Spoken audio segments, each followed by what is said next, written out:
Black waitress breaks a billionaire's car window, unaware he's watching her. What if breaking a window was the only thing standing between a child's life and certain death? Rosa Mitchell's sneakers scuffed against the polished floors of Lucille, a high-end restaurant nestled in Manhattan's pulsing heart. At 29, she'd spent a decade weaving through tables, balancing trays of overpriced lobster and dodging the sharp tongues of the city's elite. Her dark skin glistened with sweat under the dim chandelier light, her braided hair tucked neatly under a cap. She flashed a practiced smile, but her eyes, deep brown and sharp, betrayed exhaustion. Another 12-hour shift. Another night of, "Can you hurry?" And, "This isn't what I ordered."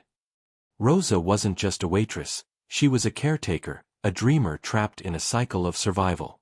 Her mother, battling diabetes, relied on her. Her younger brother, Jordan, a lanky 14-year-old with a knack for sketching, needed her to keep him out of trouble. The bills stacked higher than her hopes, and her dream of owning a small bakery or studying business management felt like a cruel joke. Every night, she'd collapse onto her creaky mattress in their cramped Harlem apartment, whispering to herself, one day. Tonight was no different. The restaurant was a circus of clinking glasses and forced laughter. A Wall Street tycoon snapped his fingers at her, demanding another bottle of Chateau Margaux. A socialite in a glittering dress sneered when Rosa accidentally brushed her arm. By 1 a.m., her feet throbbed, and her tips barely covered the subway fare home. She clocked out, her manager tossing her a curt nod. "See you tomorrow, Rosa." The alley behind Lucille was her shortcut to the parking lot where her beat-up Corolla waited. The November air bit at her knuckles as she pulled her jacket tighter. The city's hum felt distant here, replaced by the low drone of idling engines and the occasional scurry of a rat. She was halfway through when she saw it, a sleek black Bentley, its engine purring softly, parked carelessly in the alley's mouth. She'd seen it before, always chauffeured, always tied to some rich patron who tipped in loose change. Rosa slowed her pace. Something felt off. The driver's seat was empty, the windows tinted to an impenetrable black.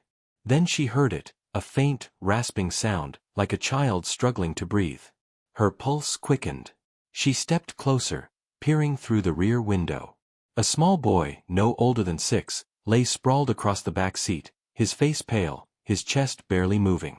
A backpack was slung beside him, a stuffed dinosaur peeking out. "Oh my God," Rosa whispered. She yanked at the door handle. Locked. She pounded on the window, shouting, Hey, kid, can you hear me?" No response. The boy's lips were tinged blue. Panic surged through her. She scanned the alley. No one. No help. Her eyes landed on a loose brick near a dumpster.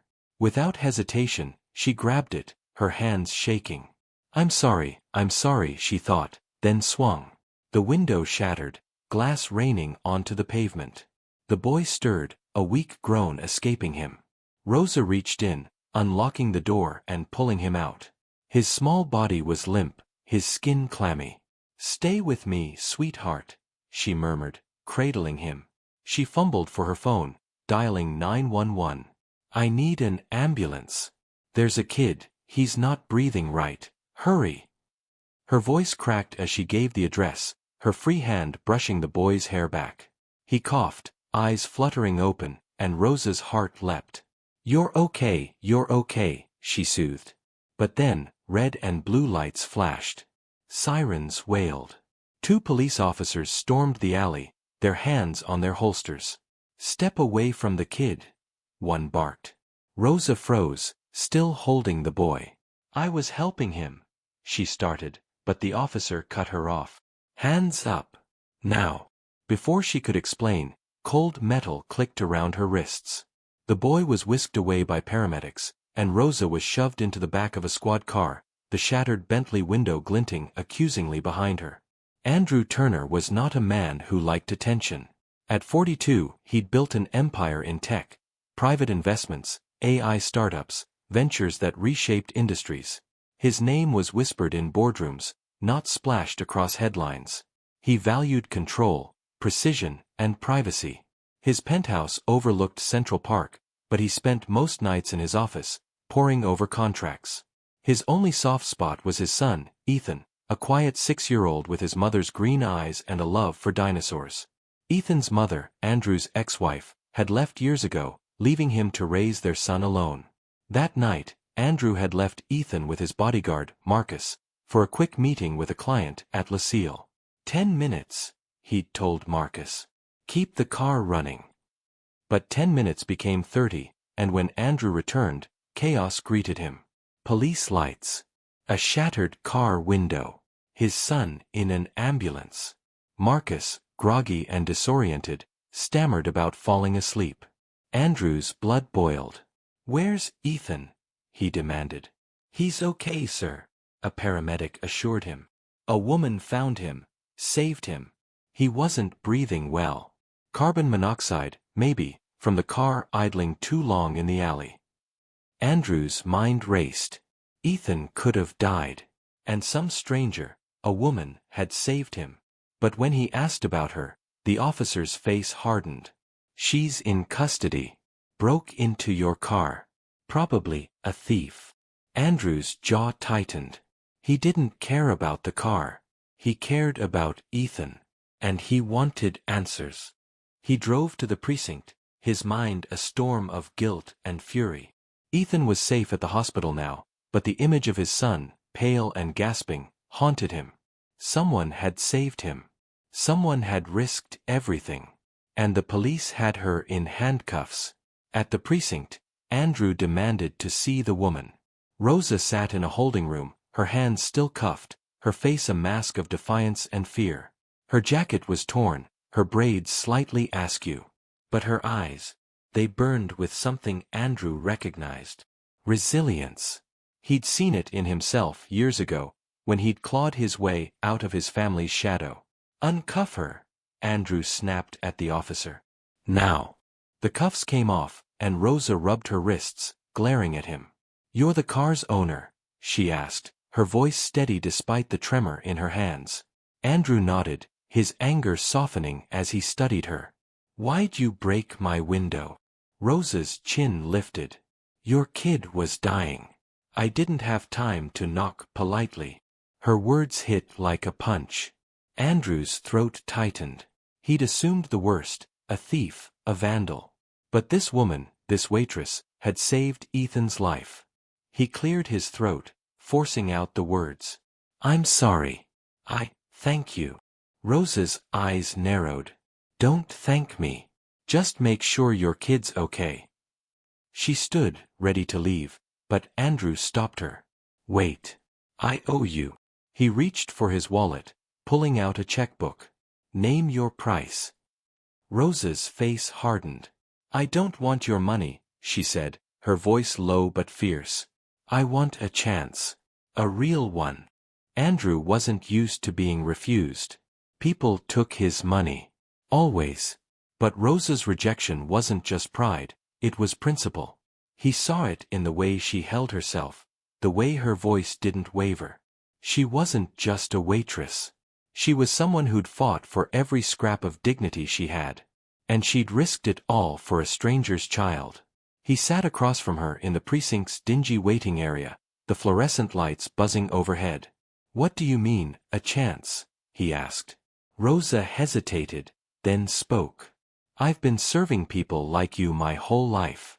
I'm not asking for a handout. I want a shot to build something. My own business, maybe. Or to go to school. Something that gets me out of this trap." Andrew leaned back, studying her.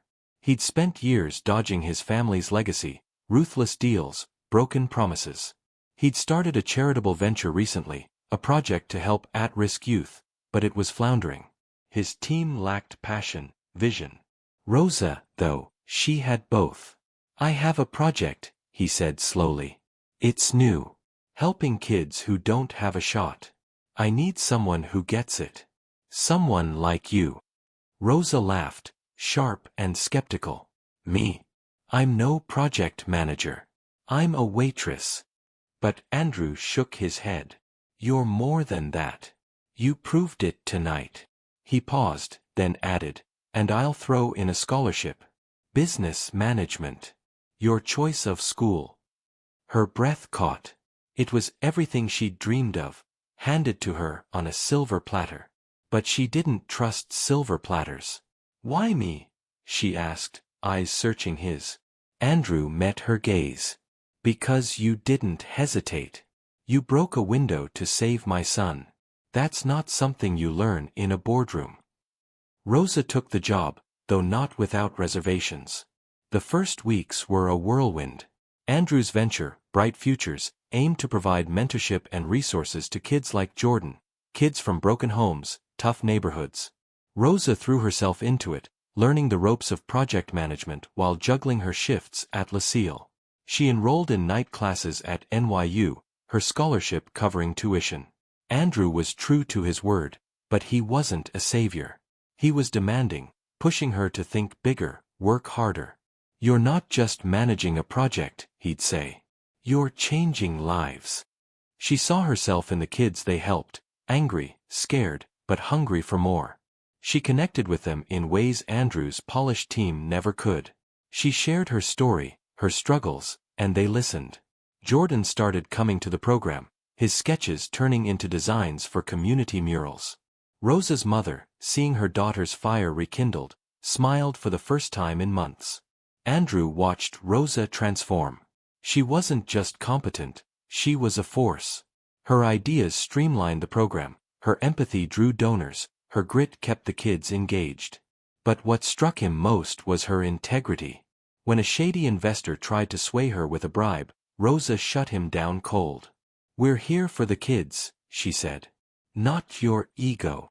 Months later, Rosa stood outside a luxury car dealership, the same one she'd passed countless times on her way to LaSalle. She wasn't there to buy, she was meeting Andrew to discuss expanding Bright Futures. Her reflection stared back from a tinted window, but it wasn't the exhausted waitress she'd been. It was a woman with purpose, her eyes bright with possibility. Andrew arrived, Ethan in tow. The boy ran to Rosa, hugging her legs. You're my hero, he said, clutching his dinosaur toy. Rosa laughed, ruffling his hair. Andrew watched, a quiet smile on his face. You've changed everything, he said. Not just for Ethan. For me. Rosa shook her head. I just broke a window. But she knew it was more than that. She'd broken through her fears, her doubts, the barriers that had held her back. She'd saved a life, yes, but she'd also saved herself. Rosa never returned to LaSalle. Bright Futures grew, opening new centers across the city. She graduated with honors, her bakery dream now a side hustle that funded scholarships for the kids in her program. Andrew became a friend, not a benefactor, their bond built on mutual respect. And every time Rosa passed that alley, she remembered the night that changed everything. The night she chose courage over caution, kindness over fear. The world didn't always see people like Rosa. But she'd made it see her. And she'd never stop breaking windows, metaphorical ones now, to let light into the darkest places.